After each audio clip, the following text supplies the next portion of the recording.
ಸರಿ, ಹಾಗೆ ಮಾಡಿ. ಅಲ್ಲ ರೀ, ನೀವ್ ಹೀಗ್ ಕಾಫಿ ಕುಡಿತಿದ್ರೆ ಗ್ಯಾಸ್ಟ್ರಿಕ್ ಆಗಲ್ವಾ? ಕುಡಿಬಾರ್ದು ಅಂತ ಅನ್ಕೋತೀನಿ ಲಕ್ಷ್ಮಿ. ಸ್ವಲ್ಪ ಚಳಿ ಅಲ್ವಾ, ಕಾಫಿ ಕುಡಿದು ಒಂಚೂರು ಮೈ ಬೆಚ್ಚಗಾಗುತ್ತೆ, ಅದಕ್ಕೆ ಹೋಗಿ ಕುಡಿದು ಬಂದೆ. ಆಯ್ತು ಬಿಡಿ, ಇನ್ಮೇಲೆ ಕುಡಿಯಲ್ಲ. ನೋಡಿ, ನಿಮ್ಗ್ ಕಾಫಿ ಕುಡಿಬೇಕು ಅಂತ ಅನ್ನಿಸ್ದಾಗೆಲ್ಲ ಹಣ್ಣುಗಳಿಟ್ಟಿದ್ದೀನಿ ನೋಡಿ, ಅದನ್ನ ತಗೊಂತೀನಿ. ಅದು ಆರೋಗ್ಯಕ್ಕೂ ಒಳ್ಳೇದು. ಆಯ್ತಮ್ಮ, ನಿನಗೆ ನನ್ನ ಬಗ್ಗೆ ಯೋಚನೆ ಮಾಡೋದು ಬಿಟ್ರೆ ಬೇರೆ ಏನು ಕೆಲಸ ಇಲ್ವಾ?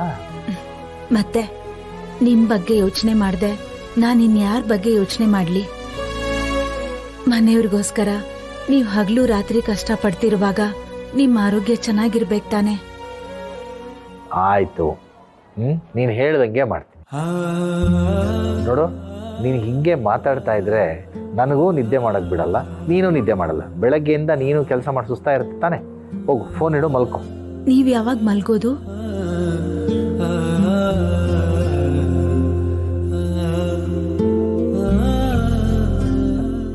ಲಕ್ಷ್ಮಿ, ಅದು ಇನ್ನೊಂದು ಯಾವುದೋ ಒಂದು ಲೋಡ್ ಬರುತ್ತಂತೆ, ಅದು ಬಂದ ತಕ್ಷಣ ಅದು ಏನು ಬಂತು ಎಷ್ಟು ಬಂತು ಅಂತ ಬರ್ಕೊಂಡು ನಿದ್ದೆ ಮಾಡ್ತೀನಿ ಅಷ್ಟೇ.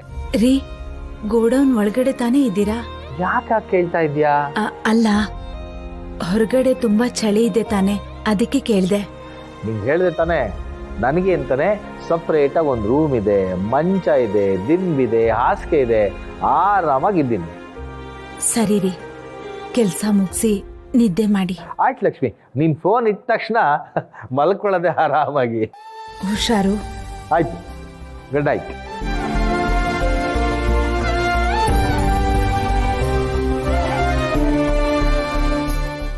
ಯಾವಾಗಲೂ ನನ್ನ ಬಗ್ಗೆನೇ ಯೋಚನೆ ಮಾಡುವಂಥೊಳಗೆ ಸುಳ್ಳು ಹೇಳೋವಂಥ ಪರಿಸ್ಥಿತಿ ಬಂದ್ಬಿಡ್ತಲ್ಲ ಲಕ್ಷ್ಮಿ.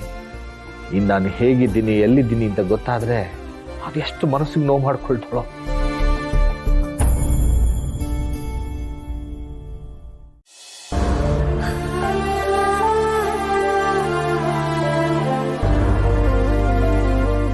ನಿನ್ ಖುಷಿ ಸಂತೋಷಕ್ಕಾದ್ರೂ ಸಿದ್ದುನ ಒಪ್ಕೋಬೇಕು. ಅದು ನಿಮ್ ಮನೆ ವಿಷಯದಲ್ಲಾಗ್ಲಿ, ನಿನ್ನ ಕೆಲಸದ ವಿಷಯದಲ್ಲಾಗ್ಲಿ, ಮಗು ವಿಷಯದಲ್ಲಾಗ್ಲಿ, ಒಂದು ಚೂರು ತೊಂದರೆ ಆಯ್ತು ಅಂದ್ರೆ ನಿನ್ ಸಹಾಯ ಮಾಡೋದಕ್ಕೆ ಬೆನ್ನಿಂದ ನಿಂತಿರ್ತಾರೆ.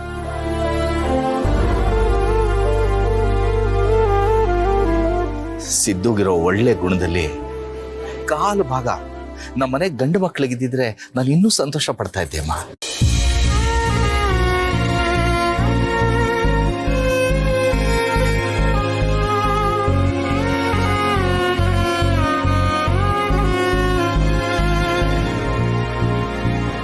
ಮೇಡಮ್ರೆ, ಮೇಡಮ್ರೆ,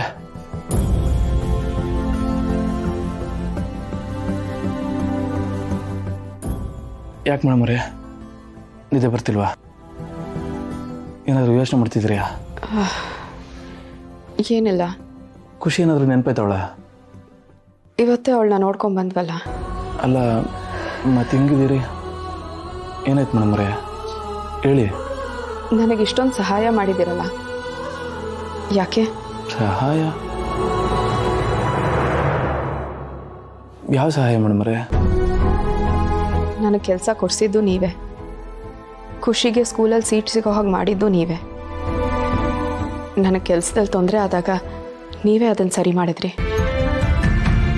ಅದಲ್ಲದೆ ಇನ್ನೂ ಎಷ್ಟೊಂದು ಸಹಾಯಗಳು ಮಾಡಿದ್ದೀರಾ, ಯಾಕೆ?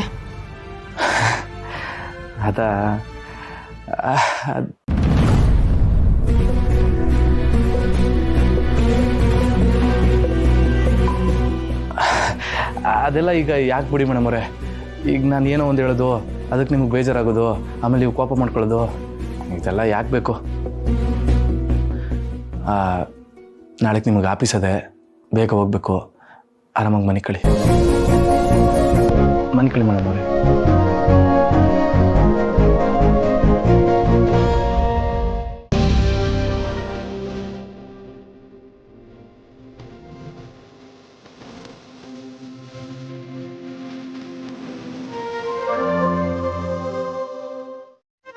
ಖುಷಿ ಪುಟ್ಟ, ನಿಧಾನಕ್ಕೆ ತಿನ್ನು. ಸಂತೋಷ, ಒಂದು 3,000 ಇದ್ರೆ ಕೊಡ್ತೀಯಾ? ಯಾಕಮ್ಮ? ಮನೆ ಖರ್ಚಿಗೆ ಆಗಲೇ ಕೊಟ್ಟಿದ್ದೀನಲ್ಲ, ಮತ್ತೆ ಯಾಕೆ ದುಡ್ಡು? ಅದು ಖುಷಿ ಸ್ಕೂಲ್ಗೆ ಫೀಸ್ ಕಟ್ಬೇಕಪ್ಪ. ಅಪ್ಪನೂ ಸ್ವಲ್ಪ ಕೊಟ್ಟಿದ್ದಾರೆ. ಸ್ವಲ್ಪ ದುಡ್ಡು ಕಡಿಮೆ ಇತ್ತು, ನೀನ್ ಕೊಟ್ರೆ ಸರಿ ಹೋಗುತ್ತೆ. ಭಾವನೆ ಕೊಡ್ಲಿಲ್ವಾ? ಅವಳ ಹತ್ರ ಹೇಗ್ ಕೇಳೋದು ಅಂತ ಸುಮ್ನಾದೆ. ನಮಗೆ ತಿನ್ನೋ ಗತಿ ಇಲ್ಲ. ಇದೆಲ್ಲ ಬೇಕಿತ್ತಾ? ಅದಕ್ಕೆ ಫೀಸ್ ಕಟ್ಟೋದಕ್ಕೆ ದುಡ್ಡು ನಾನು ಯಾಕೆ ಕೊಡಲಿ? ನನ್ನ ಮಗು ಸ್ಕೂಲ್ ಫೀಸ್ ಕಟ್ಟೋದಕ್ಕೆ ನಾನು ದುಡ್ಡು ಕೇಳಿದ್ದೀನಿ ಯಾರತನಾದ್ರು?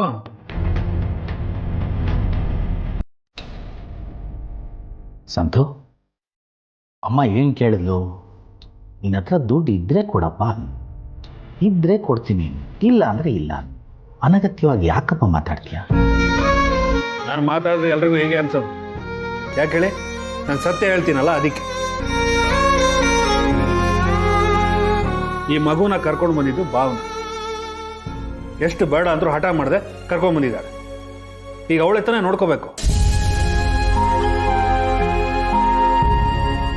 ಅದು ಬಿಟ್ಟು ಅವಳು ಮದುವೆ ಆಗಿ ಗಂಡನ ಮನೆಯಲ್ಲಿ ಆರಾಮಾಗಿ ಸೆಟ್ಲ್ ಆಗಿದ್ದಾಳೆ.